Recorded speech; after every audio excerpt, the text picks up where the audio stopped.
انا بجد عايزاكي تكوني طماعه في الحاجات اللي عقلك بيدخلها. يعني ايه طماعه؟ يعني مثلا تشوفي كل حاجه مفيده وتبقي عايزه تاخديها كلها مع بعض. ساعتها انت لو عملتي كده والله العظيم هتحسي بقيمه نفسك بجد، ومش هتمرمطي نفسك في علاقات وحشه، ومش هتمرمطي نفسك وسط صحاب او وسط شله هي مش عارفه قيمتك، وبجد حياتكم هتختلف 180 درجه.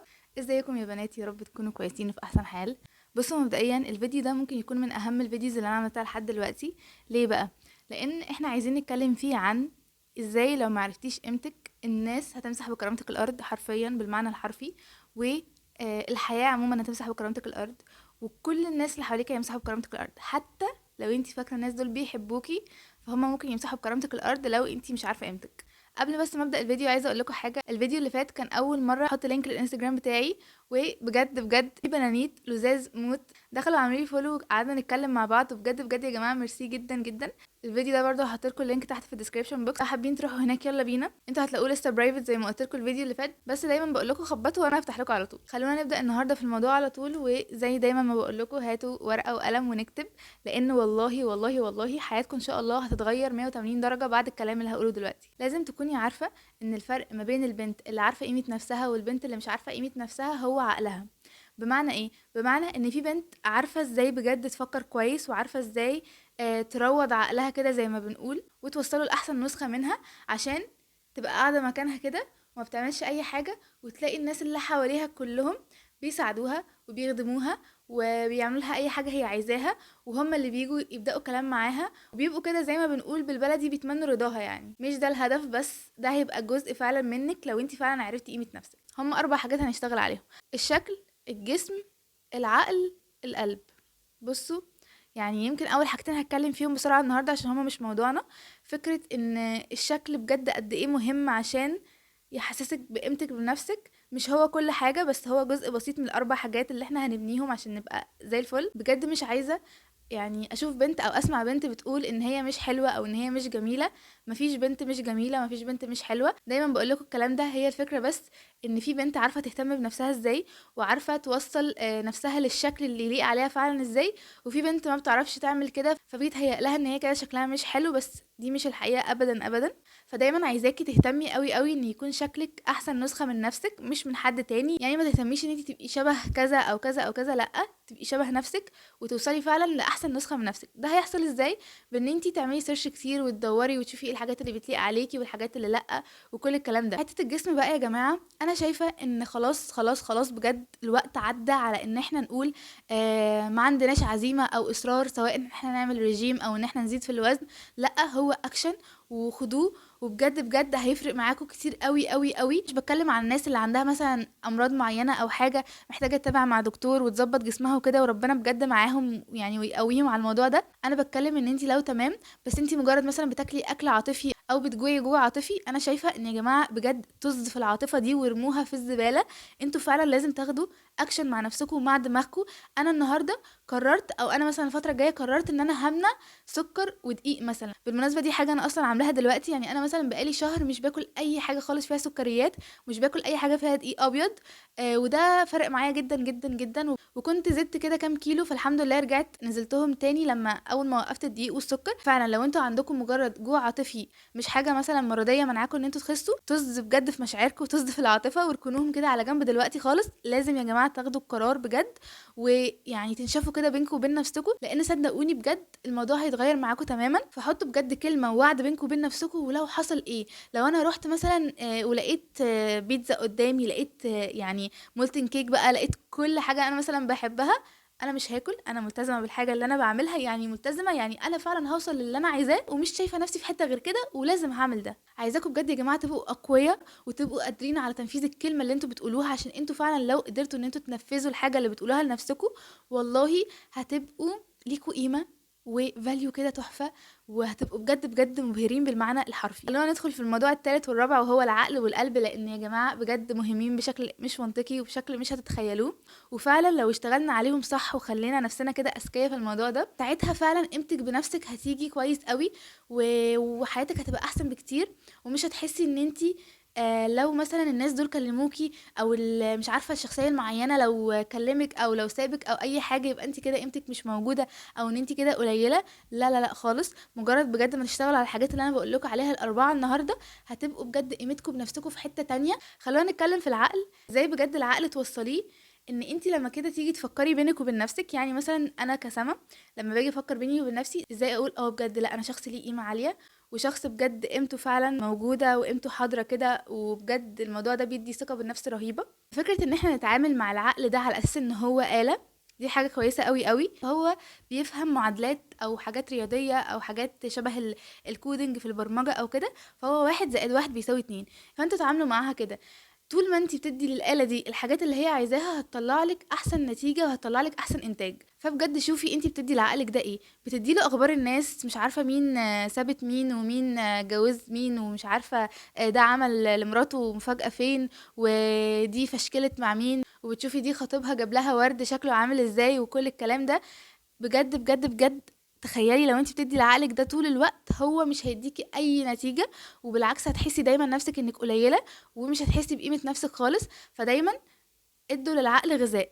العقل بيبقى محتاج غذاء ايه؟ مش قصدي بس الغذاء اللي هو المفيد اللي هو كأكل، طبعا ده كده كده مهم ولازم، بس انا قصدي غذاء في الافكار. يعني لازم تقري كتب. لو انتي خلاص مش قادره، ما بتحبيش قرايه الكتب خالص، لازم تسمعي بودكاست. كل حاجه يا جماعه بقت متوفره دلوقتي، وكل بجد ما تتعاملي مع عقلك كده باسلوب بروفيشنال كانك في شركه مالتي ناشونال مثلا، ولازم تديله احسن الافكار واحسن الغذاء اللي موجود على السوشيال ميديا. وتشوفي بجد هو محتاج ايه. والله العظيم هيديكي نتيجه مبهره مبهره، وبجد هتحسي ان انتي حد مختلف تماما تماما عن الجيل مثلا اللي انتي فيه. لو انتي مثلا في سن معين، لو اشتغلتي على عقلك صح، هتحسي دايما ان انتي اوعى من الناس اللي حواليكي كلهم، واذكى وعارفه تعملي ايه وتروحي فين وتيجي منين. فبجد بجد يا جماعه، استثمروا في عقلكم، لان فعلا ده اللي هيعرفكم قيمه نفسكم. بعد كده النقطه الرابعه وهي القلب. الموضوع ده بقى لو اتكلمت فيه من هنا للسنه الجايه فعلا مش هخلص، لان آه على قد ما بجد الشكل والجسم والعقل مهمين، لو كل دول اجتمعوا في انسانه او في حد قلبها مش كويس، مش هتعرف قيمة نفسها مستحيل. وحتى لو عرفت قيمة نفسها هتبقى باسلوب كده اللي هو عارفين انتوا متكبر، او اسلوب اللي هو مش لذيذ يعني. فدايما دايما يا جماعة، انا بشوف ان القلب ده المفروض ما يحسش باي نوع من انواع الوحاشة من ناحية حد. يعني مثلا زي ايه؟ لو شفتي مثلا بنت اشتغلت على نفسها جامد وجابت عربية مثلا، او جابت شقة معينة هي عايزاها، او سافرت، او مثلا قريبتك او صاحبتك حصل لها اي حاجة حلوة، لو انتي حسيتي ان انتي متضايقه قوي قوي قوي، دي مش منطقي بجد. لان يعني ممكن تحسي من نوع من انواع الغيره الحميده شويه، اللي هو مثلا ايه، اللي هو لا انا فعلا هشتغل على نفسي قوي قوي عشان ابقى زيها. بس لو قلتي كده لازم يجي في دماغك فكره اللي هو ايه، ما شاء الله بجد، يعني ربنا يبارك لها وربنا يزيدها ويحصل لها كل حاجه حلوه في الدنيا وكل حاجه هي عايزاها، بس انا مثلا لازم اشتغل على نفسي شويه عشان انا كمان احقق احلامي. ده ما عنديش مشكله فيه. انما بجد فكره ان انت تتمني مثلا ان دي تحصل لها حاجه وحشه، او ان انت تفكري مش عارفه ايه، كل الكلام ده يا جماعه صدقوني صدقوني حاولوا تبعدوا نفسكم عنه خالص خالص. ولا قدر الله لو انت في يوم حسيتي الاحساس ده، او في يوم حسيتي انك عايزه مثلا يعني تأذي حد او كده، يعني عايزاكي تحسي ان انت كده عملتي كارثه، وان انت تروحي تستغفري ربنا كتير قوي قوي، وتقعدي تدعيه كتير قوي ان هو يشيل من قلبك اي احساس شبه ده تاني. وبجد بجد اكتر حاجه تخليكوا عارفين قيمه نفسكم وفعلا تجيب لكم الحاجه وتخلوا ربنا يبارك لكم، هو ان انتوا تدعوا للناس ان اللي جالها حاجه حلوه يعني ربنا يبارك لها فيها ويزيدها، وساعتها بجد ربنا هيقول ولكي بالمثل. بجد بجد بجد قد ايه ان احنا يبقى قلبنا كده بيور ونقي، فعلا فعلا بيفرق قوي في احساسنا بنفسنا واحساسنا بقيمه نفسنا. والجانب التاني بقى من القلب، اللي انتوا دايما تخلوا ميعاد كده مع ربنا، ان انتوا تقعدوا تدعوا كتير قوي قوي قوي قوي، لان الدعاء عن تجربة بيحقق حاجات كتير قوي انتوا شايفينها ممكن تكون مستحيلة. يعني مثلا خلونا نتفق ان احنا نحدد ربع ساعة او نص ساعة كل يوم بالليل، في التلت الاخير من الليل، نقعد بس كده نصلي وندعي ربنا بكل حاجة. انا عايزاكم مثلا لو جت في دماغكم بجد اي حاجة اي حاجة، حتى لو انتوا شايفينها تافهة، ادعوها لربنا. يعني مثلا تقولوا ايه، يا رب انا مش عايزه احس الاحساس المعين اللي انا حسيته في الوقت المعين. اتكلموا بجد براحتكم جدا. يا رب مثلا انا عايزه عربيه ببابين مش 4 ابواب، فاهمين قصدي؟ اللي هو يعني قصدي اي حاجه تيجي في دماغكم ادعوها، واوعوا تفتكروا ان اي دعوه او اي امنيه ممكن تبقى تافهه. اي حاجه قولوها. فبجد خلونا نتفق ان احنا نعمل كده كل يوم بالليل لمده ربع ساعه مثلا، نص ساعه، على حسب انتوا حابين تعملوا ايه. والله والله والله هتحسوا احساس تحفه قوي قوي قوي، وده هيخليكوا حاسين ان انتوا قريبين من ربنا اكتر، فبالتالي هتحسوا ان انتوا بتعملوا حاجه حلوه وحاجه مفيده.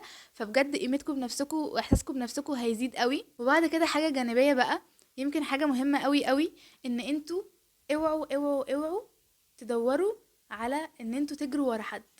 يعني ايه؟ يعني مثلا ما تفكروش ان انتوا تعملوا ايه عشان تبقوا محبوبين ابدا. ما تفكروش مثلا ان انتوا تعملوا ايه عشان الناس تبقى ملهوفة عليكوا، زي مثلا ما انتوا شايفين ان في بنت تانية الناس بتبقى ملهوفة عليها قوي وعايزة دايما البنت دي تبقى معاهم في كل حاجة مثلا وانتي لأ. فاوعي بجد ان ده يبقى هدفك، لأ خالص. انتي بجد مجرد مش تشتغلي على شكلك وجسمك وعقلك، زي ما قلنا انك تغذيه كويس قوي قوي، عشان هو اللي هيديكي القيمة الحقيقية مش القيمة المزيفة. وان انتي تشتغلي على قلبك، ساعتها والله اضمن لكم يعني 10,000 مرة كده ان فعلا هتلاقوا كل الناس اللي حواليكوا بيفكروا ان انتوا ناس جامده. انتوا فاهمين قصدي؟ اللي هو هيبداوا يفكروا فيكم ان انتوا ما شاء الله شخصيتكم حلوه قوي، وشكلكم حلو زي ما قلت لكم، وجسمكم لذيذ، وايه الشخصيه المبهره دي، وازاي بتفكري كده. وفعلا فعلا مجرد ما تبقوا عارفين قيمه نفسكم، بس معرفه حقيقيه ومعرفه عميقه زي ما احنا اتكلمنا، وازاي تغيروها، هتلاقوا كل حاجه حواليكوا بقت في صالحكم وبقت في صفكم، وهتبقوا قاعدين كده يعني اللي هو مروقين دماغكم خالص وحاطين الرجل على رجل. وبجد كل اللي حواليكوا هيبقى بيسعى ان هو يتعرف عليكوا ويبقى شايفكوا فعلا شخصيات مبهرة. وده مش هدفنا زي ما احنا قلنا، بس ده اللي هيحصل لما تبقي عارفة قيمة نفسك. لان صدقيني، الناس اللي مش عارفة قيمة نفسها دلوقتي او بتقلل من نفسها قوي، والله هيتداس عليها من كل حاجة، من الصغير قبل الكبير. حتى لو في شوية كده اطفال شايفين ان انتي كده، بجد بجد هيعاملوكي بطريقة مش كويسة خالص، والناس الكبار والناس في الشغل والناس في كل حاجة. بس انا كده خلصت. يا رب يكون الفيديو يكون مفيد بالنسبة لكم وتستفادوا منه بجد، عشان اكتر حاجة بتهمني ان انتوا فعلا تستفادوا من الفيديوز اللي انا بعملها وتعجبكم. ولو عجبكم ممكن تعملوا لايك وكومنت، عشان ده بيفرق معايا جدا جدا. وبس، باي باي.